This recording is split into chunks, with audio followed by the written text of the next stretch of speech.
A obra de Satoshi Kon sempre será lembrada como uma das mais influentes do final do século XX e início do século XXI. Quando o diretor nipônico colocou uma nova forma de se fazer filmes animados no mercado, tratando de temas introspectivos e psicológicos de forma nunca antes vista, e não surpreendentemente, influenciando Hollywood nos anos seguintes, visto que suas duas principais obras, Blue Perfect e Paprika, serviram de inspiração para dois filmes de grande sucesso, apenas alguns anos depois. A carreira de Satoshi tinha tudo para ser meteórica, e mesmo fora do Japão ele já começava a ser cogitado como um grande diretor. Mas sua morte prematura, em 2010, aos 46 anos, minguou todo esse potencial, fazendo com que seu trabalho em vida fosse ainda mais apreciado e cultuado, principalmente Paprika, seu último longa-metragem. A obra supracitada é uma verdadeira jornada cinematográfica ambientada na Terra do Sol Nascente, transcendendo o ambiente real e o ambiente dos sonhos,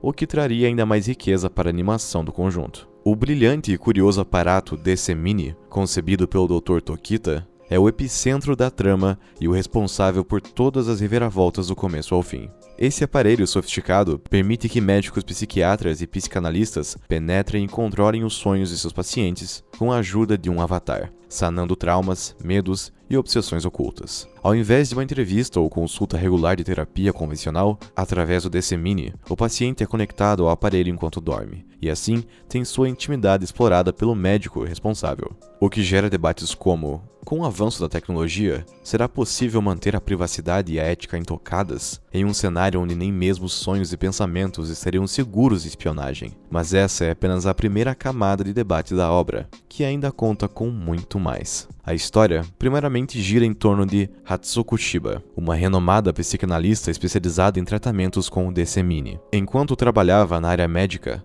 ela atuava como desenvolvedora de um novo tratamento utilizando o aparelho. Entretanto, antes que o aparato pudesse ser provado pelo governo, um dos protótipos acaba sendo roubado do laboratório, sendo então utilizado para causar o caos, fazendo com que muitos dos pensadores e pacientes que tiveram seus sonhos acessados no passado sejam novamente invadidos e manipulados, dissociando a realidade de suas ilusões, o que os leva à loucura e, consequentemente, ao suicídio. Diante de tudo isso, Hatsuko, a pessoa mais bem preparada para lidar com esse caos, acaba assumindo a sua identidade secreta, Paprika, a detetive dos sonhos, e juntamente com seus amigos, mergulha no mundo inconsciente para tentar acabar com o caos, ou ao menos entendê-lo.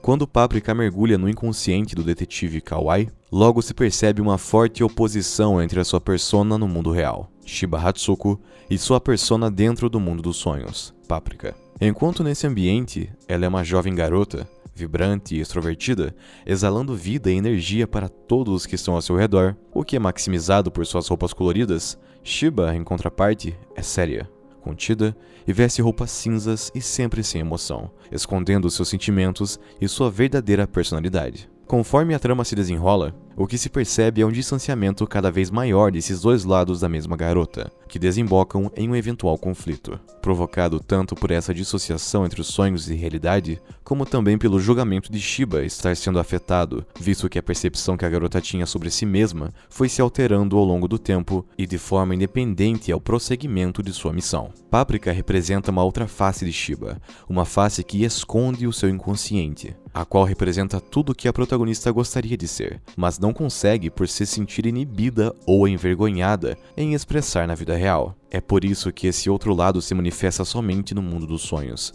quando há uma maior liberdade de ação e identidade, proporcionando assim a libertação que ela tanto aspirava. Isso fica também demonstrado pela forma como a dicotomia entre praticamente todos os personagens que transitam entre esses dois mundos e que escondem complexidade nessas mudanças. Dr. Tokita, por exemplo, além de um gênio infantil, é um verdadeiro mestre no mundo dos sonhos, enquanto que Konakwai apresenta ser apenas um homem sombrio e determinado, mas demonstra muito mais quando exposto. Um paralelo que essa obra estabelece é entre os sonhos e a experiência cinematográfica, porque ambos são experiências baseadas na fantasia interpretadas em nossas mentes, que nos permitem mergulhar, mesmo que momentaneamente, em um mundo onde apenas a imaginação é o limite, não havendo a necessidade de um sentido intrínseco ou o seguir das leis.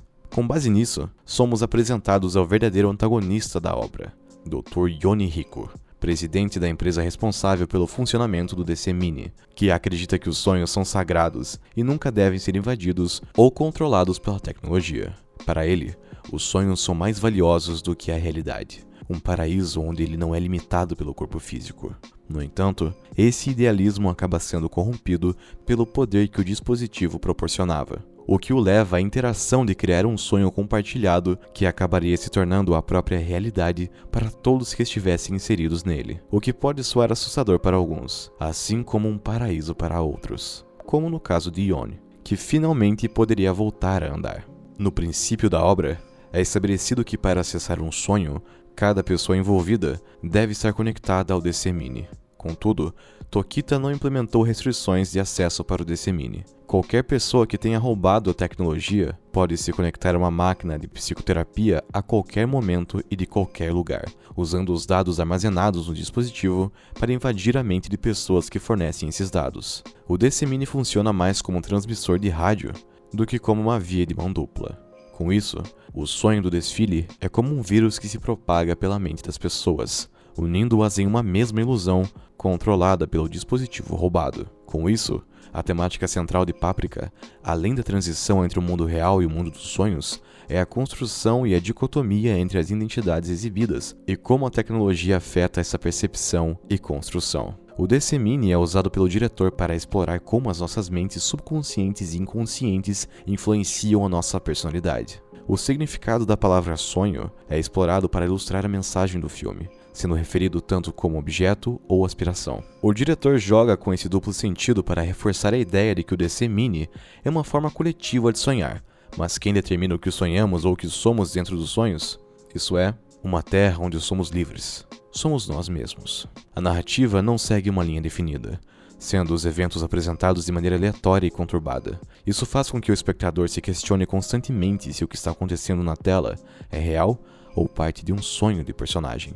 O ponto forte da animação é a experiência visual abstrata e sem limites. O diretor busca intencionalmente criar sensações de desorientação e abstração, assim como acontece nos sonhos. As cenas de sonhos são dinâmicas, com transições sutis, cores vivas, objetos, animais e pessoas aparentemente desconexos sendo desconstruídos, modificados ou transfigurados, com múltiplas ações acontecendo simultaneamente, proporcionando assim uma grande experiência estética, mas também a afirmação de que dentro do inconsciente do mundo dos sonhos, a mente humana não possui limites e é onde está presente toda a extensão da nossa identidade e personalidade, a qual nunca consegue ser completamente exposta aqui fora. A cena da parada musical é o destaque da narrativa, tendo como objetivo fortalecer a identificação dos espectadores com elementos que remetem a símbolos e sonhos comuns, parte do inconsciente coletivo. Os sonhos são comparados à internet, pois em ambos, todos têm a chance de criar a própria liberdade e se libertar das restrições de tempo, espaço e do mundo físico. Assim como na internet, é possível definir a própria personagem nos sonhos, onde eles são os meios de expressar as inibições da humanidade. Em cada sonho, podemos ser quem quisermos, ir a qualquer lugar e experimentar qualquer desejo, seja o amor mais romântico ou a gratificação sexual mais obscura, sem limites para a nossa imaginação. O anonimato e o sigilo permitem que nos sintamos livres de qualquer responsabilidade ou consequência, tornando-nos essencialmente duas pessoas, real e virtual. Seja na internet, no cinema ou no mundo dos sonhos, é possível romper qualquer barreira interna ou externa e fazer o que desejar, como no caso de Paprika. A dualidade entre Chibi e Paprika é a grande dualidade que a obra quer demonstrar na transição entre o mundo real e o dos sonhos. Enquanto livre, a garota é uma persona, enquanto limitada pelo julgamento alheio, outra.